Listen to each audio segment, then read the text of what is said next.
Sarah מאה שנה ו20 שנה ו7 שנים שני חיי Sarah. Les Chachamim, bien sûr, ils s'arrêtent sur le fait de ce rabâchement de la Torah, Mea Shana, Esrim Shana, Vesheva Shanim. Les Chachamim n'ont pas l'habitude comme ça de rabâcher comme ça, et Rashi, justement, il relève tout de suite, Lama, la Torah Natna Klal, Mamash, Bekol Shana Veshana, Mea Shana, Esrim Shana. Les Lamdenu, pour nous apprendre qu'elle était à 100 ans comme à 20 ans, Blochet. Pourquoi Blochet? Parce que jusqu'à 20 ans, Kavichol, un homme, il n'est pas baronachim, donc elle était sans faute. Il y a 20 ans comme à 7 ans, Beyofi, c'est-à-dire sa beauté, elle avait une beauté d'une fille de 7 ans. Et donc c'est Chachamim. Et Badaï que toutes ces années, on a Yamim, Tovim, etc. Sarah, Mamash Yamim, Tovim, sans problème, sans souci, Mamash vraiment paisible, Menuchot, elle-même Menuchot, tranquille. Et sur ça, il s'arrête, le Chazal, il demande la question, il demande comment on peut placer ça des Yamim, Tovim, une femme qui reste jusqu'à l'âge de 90 ans sans avoir d'enfant, et alors que les Chora, c'est d'elle que Abraham a vu devant une descendance. Une femme qui a été baladée d'un endroit à l'autre, avec la famine en Canaan, pour chasser par tous ceux qui voulaient tuer son mari. Et c'est pas une femme, quand elle est mariée avec son mari, dès que les missionnaires qu'il a lui, elle les a elle aussi. C'est pas qu'elle a vu au Club Med et lui il est au Bronx là-bas, il est au Vietnam. Dès qu'ils sont ensemble tous les deux. Il a Keda, etc. Donc c'est toutes ces choses-là, Rabotai, sont des choses qu'ont éprouvé Sarah. Sarah, il choquait Goufo. Donc comment les Chami peuvent dire Akol et Tova, ça c'est Kol et Tova. Makavana. La personne, elle doit dire Akol et Tova. Mais tu ne peux pas appeler ça que c'est une vie de plaisir, une vie de tranquillité. C'est une vie mouvementée, Rabotai. Donc il faut Srim Lavin Tadvarimel. Sur ça, il vient le Chazal nous apprendre à Yesod Atzum.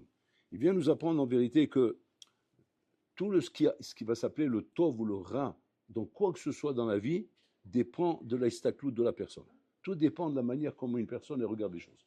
C'est-à-dire qu'il n'y a pas de ra absolu ou de tov absolu. Il y a ce que la personne, elle, donne comme sens à la chose.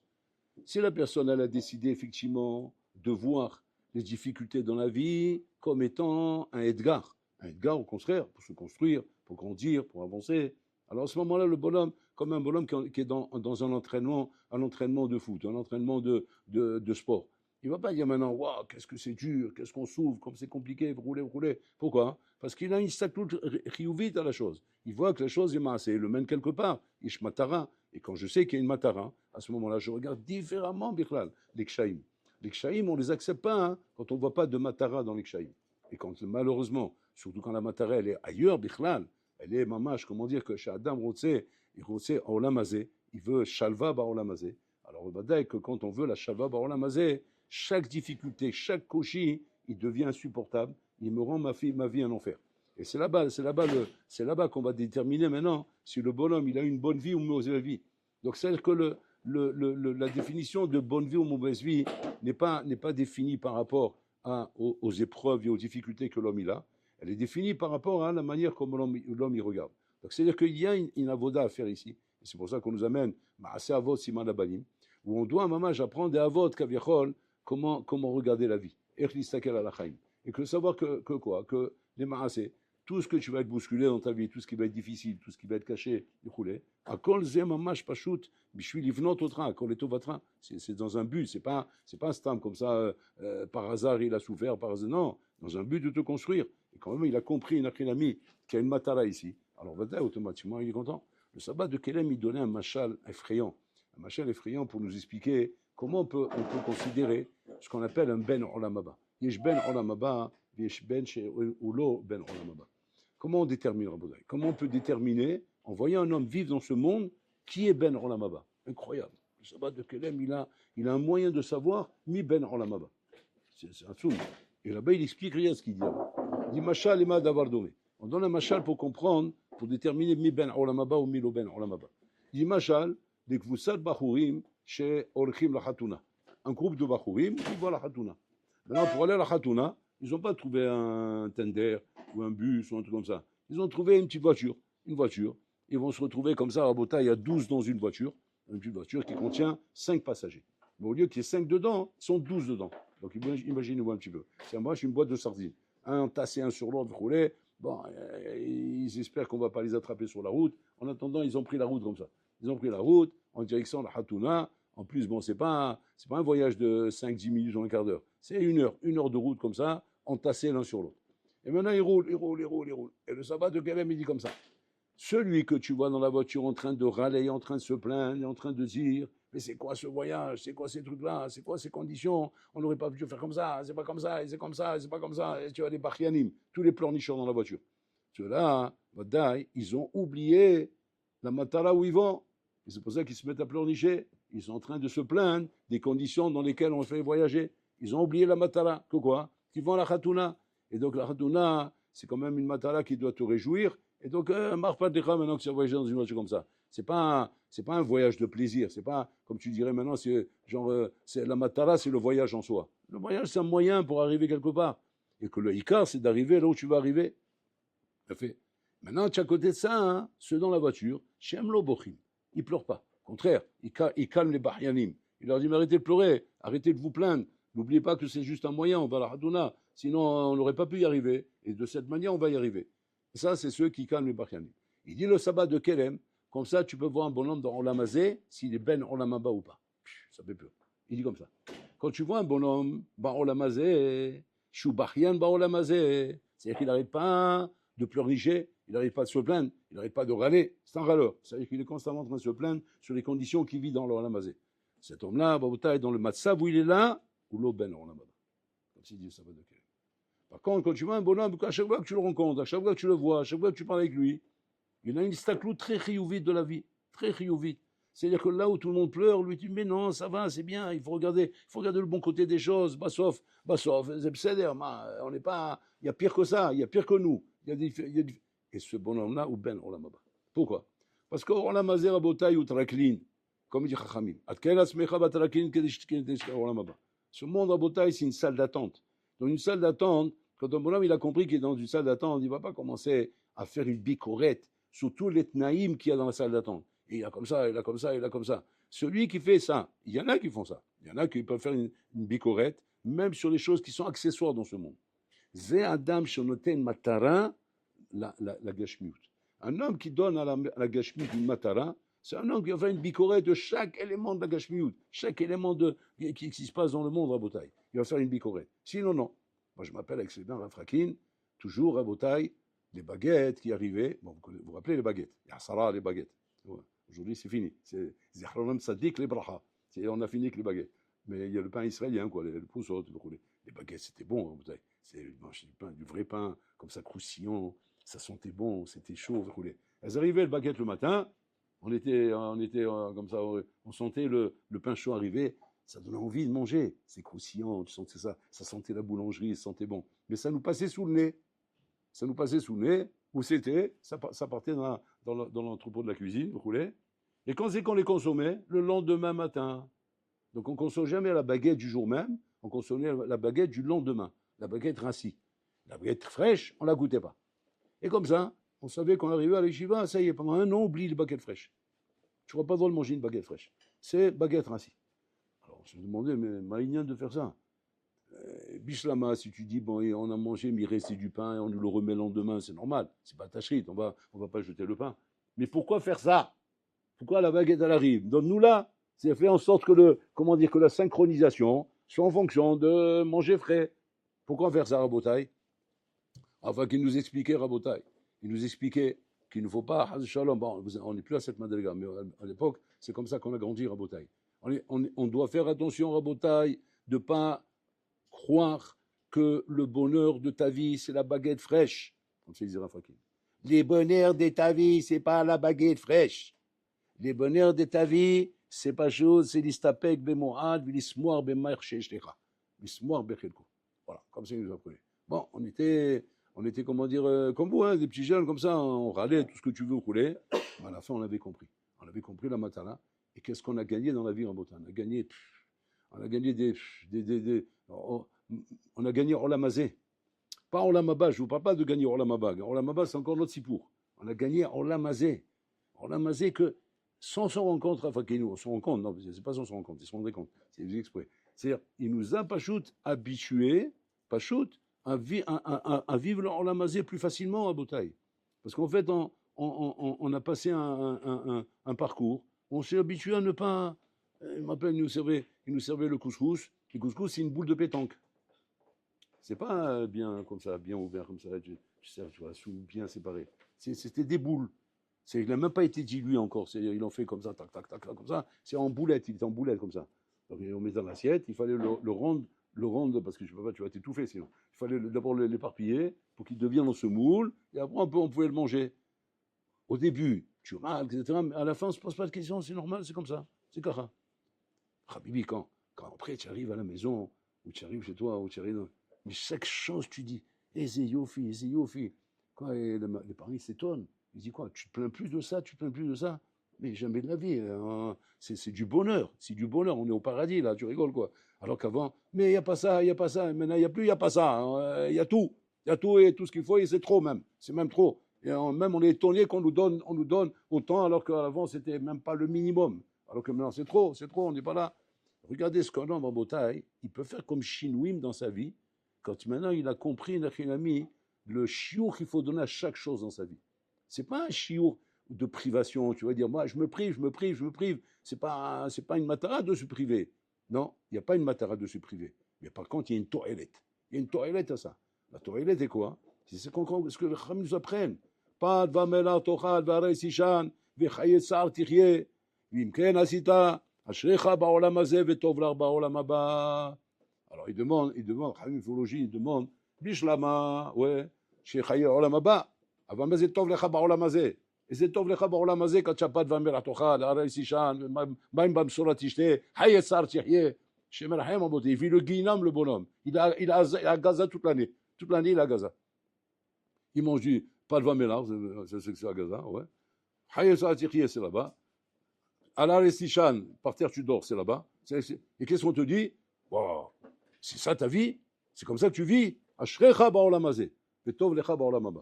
Je comprends, mais comment je peux avoir Ashricha Baolam Hazeh avec un mazal comme ça? Parce qu'en vérité, les Chachamim, regarde ce qu'ils disent. C'est pas que les Chachamim, c'est des mazos, des mythos qui comprennent pas ce que c'est le confort ou pas le confort. Peut-être qu'ils comprennent. Qu'est-ce qu'ils veulent nous dire par là?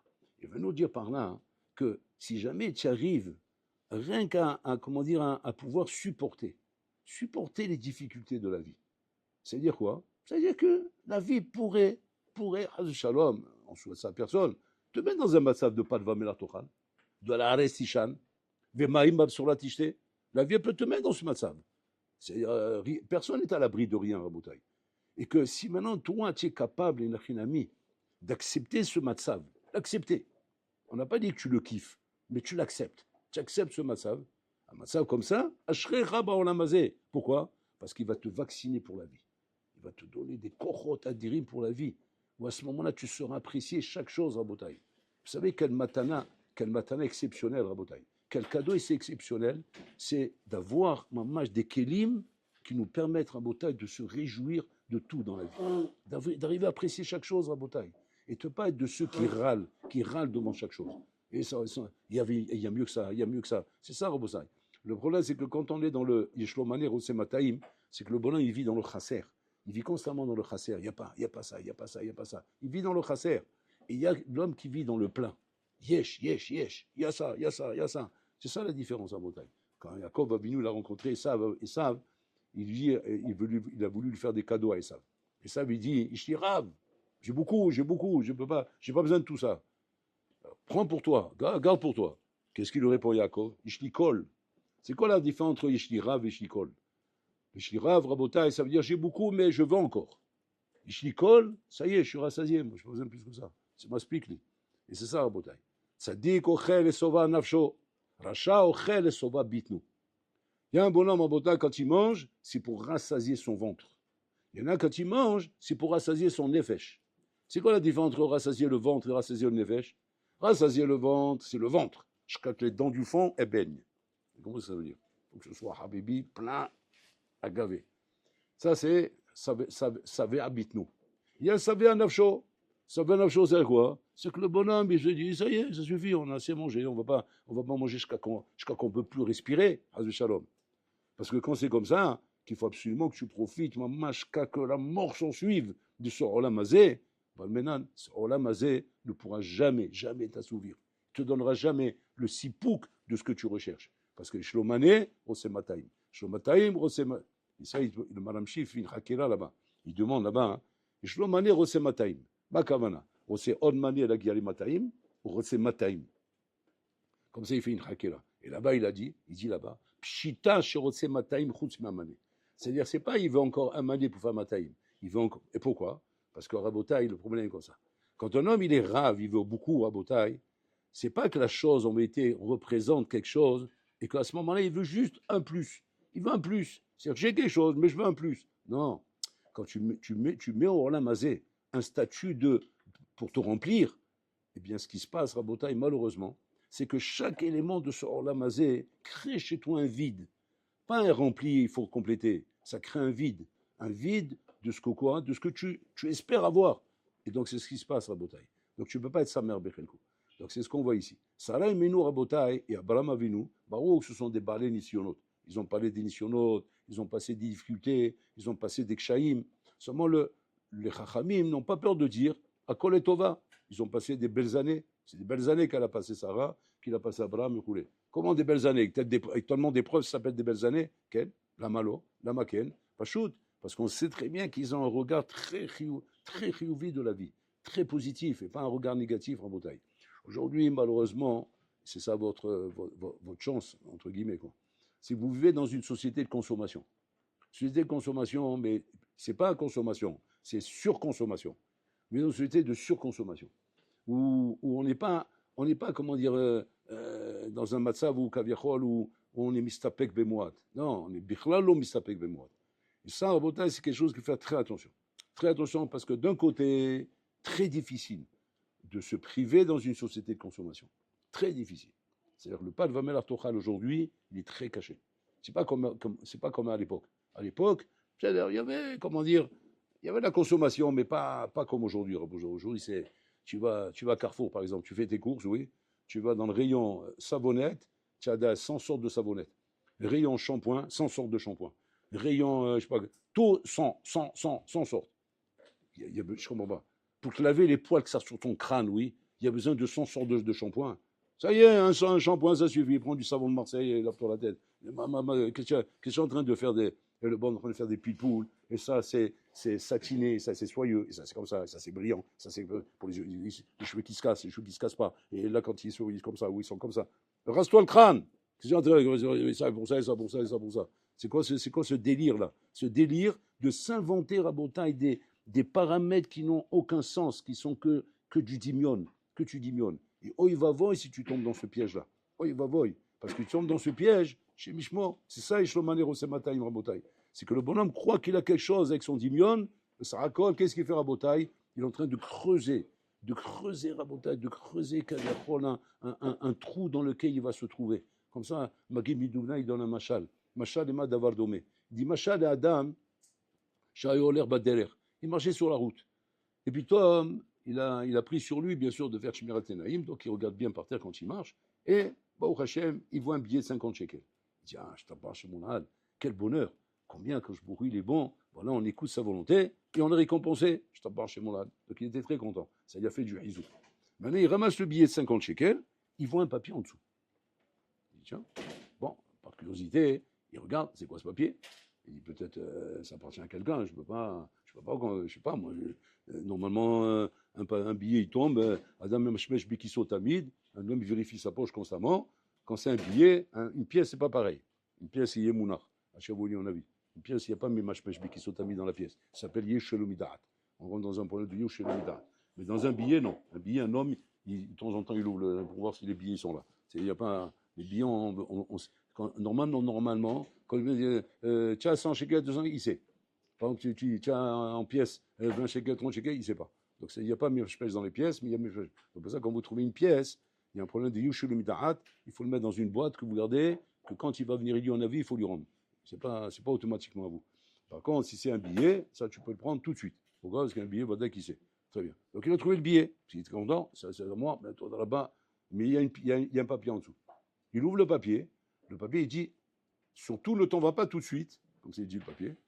Il y a maintenant, si tu creuses maintenant, comment dire, 20 ou 30 centimètres, tu vas trouver encore un billet. Oh, c'est magnifique. Qu'est-ce qu'il fait le bonhomme? Il se met à creuser. Il creuse comme ça, à peu près 50 centimètres, et effectivement, il trouve un billet de 100 shekels. Oh, c'est magnifique, ça. Oh, c'est incroyable. Et encore à nouveau, dans le billet de 100 shekels, il y a encore un papier là-bas. Bon, il ouvre le papier, et dans le billet, c'est marqué, t'en vas pas tout de suite. Si tu creuses encore 1 mètre, tu vas trouver encore un billet. Bon, c'est magnifique. Et tu vois la horde là-bas en train de creuser. Comme... Il a fait 1 mètre. Bon, il regarde, et effectivement, il voit un billet de 200 shekels. Oh, c'est magnifique, elle est belle ma journée. Bon, aujourd'hui, c'est ma chance. Je suis en train de gagner énormément. Et il y a encore un papier. Il ouvre le papier. Il lui dit, maintenant, je vais te proposer quelque chose de plus difficile. Mais si tu le fais, là, tu vas ramasser Bourta. Tu vas ramasser une liasse de billets. C'est quoi? Il faut que tu creuses maintenant 2 mètres. Et le bonhomme, tu vois, en train de creuser comme ça, 2 mètres, comme ça. Je crois qu'il est arrivé en bas. Bon, il est en bas. Effectivement, il voit une liasse de billets de 100 shekels. Comme ça, une liasse. Oh, magnifique. Il se remplit les poches comme ça. Oh, je sors pas chez mon âne. C'est ma journée aujourd'hui. Et il y a un papier là-bas. Il prend le papier. Bon, je vais pas faire longtemps comme ça. Jusqu'à 1 heure, je ne sais pas plus. Donc, il trouve encore un papier. Et le papier, il lui dit là-bas, bon, c'est moins facile ce que je vais te dire là maintenant. Mais si maintenant tu creuses 10 mètres, ouais, là, à ce moment-là, tu vas trouver une belle liasse. Et le bonhomme, il creuse 10 mètres. Il creuse. Il avoue au double 10 mètres. Bon, il est sous le sous-sol. Hein. Et bien sûr, il a trouvé maintenant une liasse de billets de 200 shekels. Oh, je te bats chez mon âne. Maintenant, il lui dit, tu es content? Tu as vu qu'on pense à toi, hein? Alors maintenant, retourne chez toi. Il ne peut pas. Il est dans le trou maintenant. Il a dit, mais il faut sortir de là. Il ne peut pas faire. Comme ça, le Magid Midouvna, il amène le Machal. Ma Nimshal Rabotai. C'est quoi le Nimshal? Le Nimshal, c'est ça, Rabotai. Et Shlom Aner Rose Mataim, Shomataim Rose Abameot. Fais attention, fais attention. C'est ce qu'Abraham Israël vient nous apprendre, Rabotai. Abraham et Sarah, Vechoulé. Fais attention que chaque opportunité matérielle que tu obtiens dans ce monde, qui peut te faire plaisir, ça peut te donner du kiff, ça peut te faire des choses. Fais attention que tu n'es pas en train de creuser un trou duquel tu ne pourras plus sortir. Fais attention que tu n'es pas en train de creuser un trou duquel tu ne pourras plus sortir. C'est ça, c'est ça le machal qui veut nous amener là-bas. Abraham et Sarah, ils ont compris que quoi? Qu'il ne faut pas être mitpaté. Il ne faut pas se laisser séduire par les tentations de ce monde. Pourquoi? Parce que toute tentation, Rabotai, c'est un trou dans lequel tu vas rentrer et tu auras du mal de sortir. Parce que dès qu'on a goûté à des choses, on s'est habitué à des choses, on s'est habitué à un certain confort, on a du mal à être mévater sur ça. On a du mal à pardonner ce confort et de passer à autre chose. Donc on est à l'accro de ces choses-là. Et ça, c'est ce que les Chacham nous apprennent. Pas de vamelar tochal. Pas que ça veut dire qu'il faut d'avka manger du pain sec et de l'eau. Non, c'est pas ça le pshat. Le pshat, il dit à Chachamim Volojin, il dit c'est pour t'apprendre que même si tu arrives dans des situations pareilles, altut marmer, sois pas mitbachien, va pas pleurer pour ça.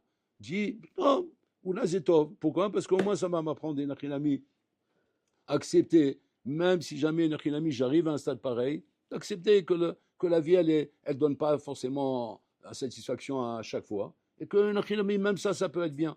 Et comme ça, Babotai, comme ça, un Ben Adam, il apprend à apprécier, il apprend à avoir du goût à la vie. Moi, je me rappelle à l'époque, Rabotai, on utilisait dans des Gmarot où les otiotes, Rabotai, elles étaient tellement mal écrites, tellement mal imprimées, que tu pouvais te casser le crâne avant de lire une phrase, de lire un Rashi ou de lire un Tosot. Ouais, c'était les sphérimes qu'on avait à l'époque, Rabotai. Et quand on lisait, c'était tellement bourré de fautes, que des fois on se posait des questions, on pouvait rester des fois des jours et des jours, jusqu'à qu'on arrivait à comprendre qu'il y avait un taout sauf. Et donc on s'est cassé la tête pour rien. Alors après on se demandait, parce qu'après les Sfarim se sont améliorés, il y avait des meilleurs Sfarim. On avait posé à Rafakin, on avait posé la question, faute arabe, c'est pas malheureux ça? Comment? Nous, on a souffert avec des livres comme ça, et maintenant, voilà, ils ont des livres, maintenant, après, presque le livre, il parle tout seul. Rachi, il parle tout seul, mais ils vont faire des livres que Rachi, il parle tout seul. C'est-à-dire, c'est lui qui parle, il t'explique comme ça, ce qui est écrit dedans, etc. Ils font aujourd'hui les mêmes farshim de Rachi. Et après, il est mefarshim, des mefarshim de Rashi. Après, il est mefarshim, des mefarshim, jusqu'à la fin, le bonhomme, il est comme un mongol. Il fait des dessins comme ça, des dessins animés pour que tu comprennes ce qui est marqué dans Rashi. Bon, c'est le massacre du Dor à Botaï. Le massacre du Dor, il est comme ça, complètement assisté. Complètement assisté. À notre époque, je me rappelle à notre époque à Botaï, c'était à l'époque de Rafshar, dans une yeshiva, dans l'époque de yeshiva à Roulé. On te trouvait avec un Nahalat Moshe en train d'étudier, tu t'es renvoyé de la yeshiva. Nahalat Moshe. Pourquoi? Dis-moi, tu es fatigué ou quoi? Et quoi encore? Que tu veux un dessin animé pour t'expliquer aussi? Nahalat Moshe. Va comprendre un Nahalat Moshe aujourd'hui. Ouais, parce que tu te casses les dents, tu n'as plus de dents pour comprendre ce qu'il a écrit. Alors que qu'est-ce que tu fais avec ça? Qu'est-ce que tu fais avec ça dans tes mains? Prends les rishonim et casse-toi les dents pour le comprendre. Non, mais il explique, je veux pas que tu touches ça, débrouille-toi. Après qu'on a vu ça, on s'est dit, mais c'est pas dommage toutes ces années qu'on a perdu à se casser les dents avec des textes mal écrits, etc. Et Sarah Vri nous a dit, vous rappellerez de ça. Et vous verrez combien Nachinami, ça vous a donné des cochos, ces choses-là. D'apprendre des Nachinami à travailler dans le dur, et qu'après, quand ça va être facile, tu vas trouver ça trop facile. Tu vas dire, c'est pas possible, c'est la rigolade. C'est la rigolade. Alors qu'en vérité, c'est pas la rigolade. Il y a toujours un cocher à Botaï. Mais ça, il faut apprendre à apprécier à Botaï la difficulté et les efforts. C'est ce qu'Abraham et Sarah nous transmettent ici. Qu'ils ont appris à supporter les efforts, et en supportant les efforts, ils sont arrivés à Botaï, à Pachouta, nous transmettre que à Kol et Tova.